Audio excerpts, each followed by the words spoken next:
Graças a Deus, amigo ouvinte. A minha Bíblia se encontra aberta no livro de Isaías, no capítulo 6, o versículo 4, que diz assim a palavra de Deus: E os umbrais das portas se moveram com a voz do que clamava, e a casa se encheu de fumaça. Então disse eu: ai de mim, que vou perecendo, porque eu sou um homem de lábios impuros, e habito no meio de um povo de impuros lábios, e os meus olhos viram o Rei, o Senhor dos exércitos. Mas um dos serafins voou para mim, trazendo na mão uma brasa viva, que tirara do altar com uma tenaz, e com ela tocou a minha boca, e disse: eis que isto tocou os teus lábios, e a tua iniquidade foi tirada, e purificado o teu pecado. Depois disso, ouvi a voz do Senhor que dizia: a quem enviarei? E quem há de ir por nós? Então disse eu: eis-me aqui, envia-me a mim. Amigo ouvinte, muitas pessoas desejam serem usadas por Deus e fazer a sua obra, e não são poucos aqueles que anseiam serem vasos de honras nas mãos do Altíssimo. O profeta Isaías era um desses que na sua época foi chamado por Deus para levar a mensagem celestial a seu povo. Conta as escrituras que no ano da morte do rei de Judá, Uzias, o profeta Isaías vê o Senhor assentado em um alto e sublime trono. As orlas de suas vestes cobriam aquele lugar, o templo do Senhor. Isaías viu anjos que voavam e que cobriam do alto a baixo a presença do Senhor. Posso vislumbrar, através das escrituras, amigo ouvinte, a imagem vista pelo profeta numa cena perfeita de grandeza do nosso Deus. Que privilégio teve aquele profeta, não, ouvintes? Que imagem gloriosa teria contemplado o profeta naquela visão do Senhor, não é mesmo? O chamado de Isaías iniciou-se diante de uma visão tremenda da glória de Deus. A imagem do Senhor Deus Todo-Poderoso, exaltado na sua própria glória, que nem uma imagem em HD ou Full HD poderia definir.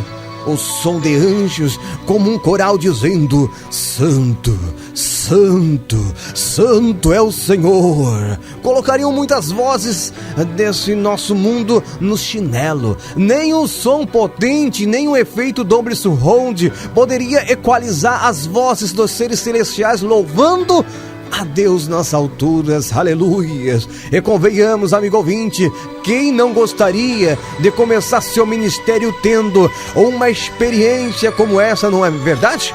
Aleluia.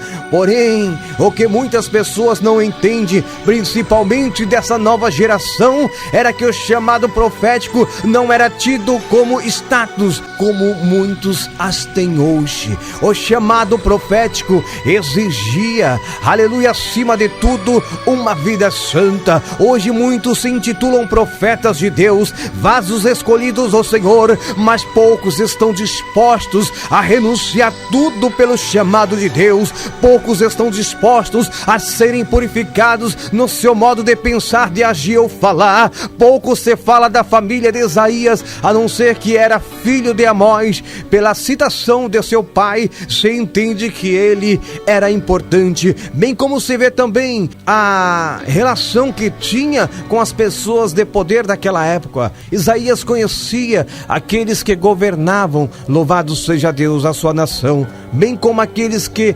religiosamente comandavam o culto a Deus. E era justamente a esses que foi endereçado a sua mensagem. Através disso podemos deduzir, amigo ouvinte, que o chamado de Isaías envolveu renúncia, pois como poderia ele falar as palavras de condenação e de exortação do seu povo idólatra se fosse conivente com seus atos, aleluias. Mas o interessante da visão de Isaías não ficou apenas no vislumbre da glória, mas como através dessa visão grandiosa ele reconheceu a sua situação espiritual e a sua fraqueza. Diz as escrituras que quando viu a glória de Deus, ele viu sua fragilidade e pequenez, dizendo: ai de mim, estou perdido, pois sou um homem de lábios impuros e vivo no meio de um povo de impuros lábios, e os meus olhos viram o Rei, o Senhor dos Exércitos. Amigo ouvinte, aquele ai significava, na cultura hebreia, um sentido de condenação e de juízo. Jesus mesmo proferiu seus ais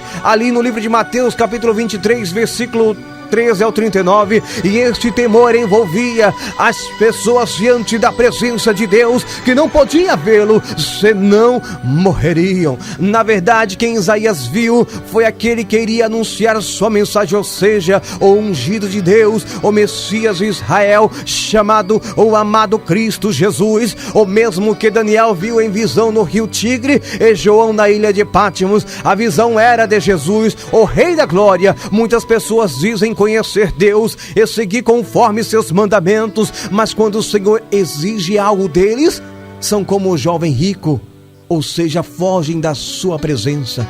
Outras pessoas dizem que andam com Deus, mas não querem entregar a Deus seus desejos pecaminosos mais profundos, não querem dar ao Senhor seus pecados de estimação, que há tempos vem ocupando um espaço no coração que era para ser totalmente de Deus. Deus não pode muitas vezes trabalhar em muitas vidas, porque em muitos corações Ele não encontra lugar de arrependimento. Isaías 6,6 diz a palavra de Deus que logo que o profeta confessou sua fraqueza, um anjo serafim voou para ele com uma brasa viva que tirara do altar, e com essa brasa tocou a sua boca e disse: eis que ela te tocou os teus lábios, e as tuas iniquidades foi tirada e perdoado o teu pecado. Que maravilha, amigo ouvinte. A palavra do Senhor diz: o que encobre as suas transgressões nunca prosperará, mas o que as confessa e deixa alcançará misericórdias. Provérbios 28:13.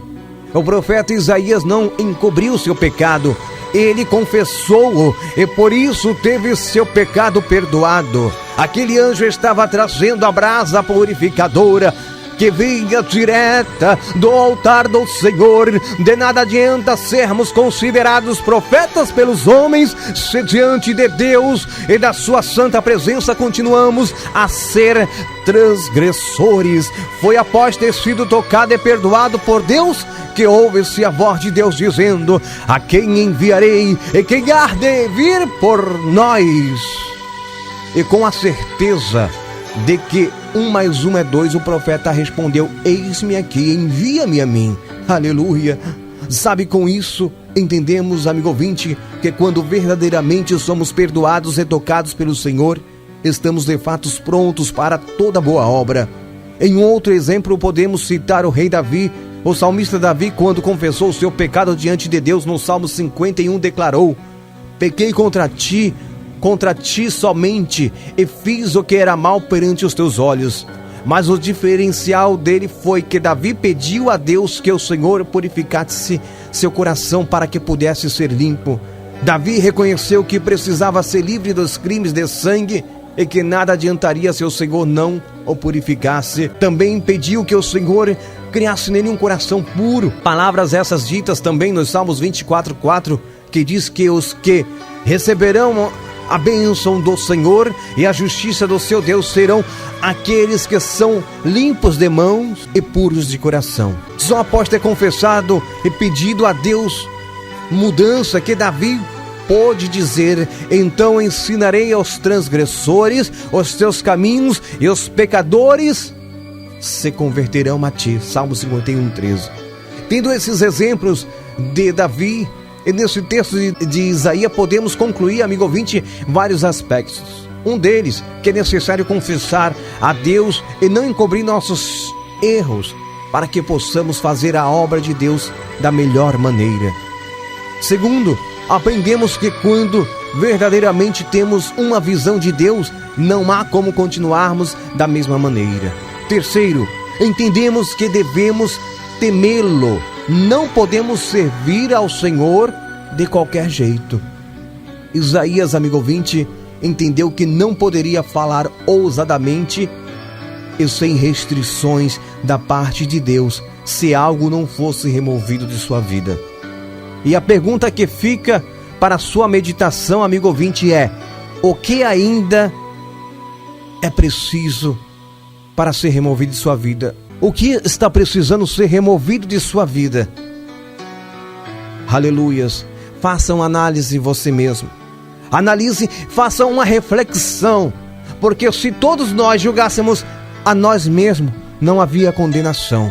Aleluia. Então, reflita com você, fale com Deus, clame ao Senhor, busque ao Senhor de uma forma mais eloquente, mais ousada, busque com mais sede, busque com mais convicção, busque com mais fé, se humilhe. Se você está orando 5 minutos, ore 20 minutos. Se você está orando 20 minutos, comece a orar 40, 45, 1 hora, mas tenha mais comunhão com Deus.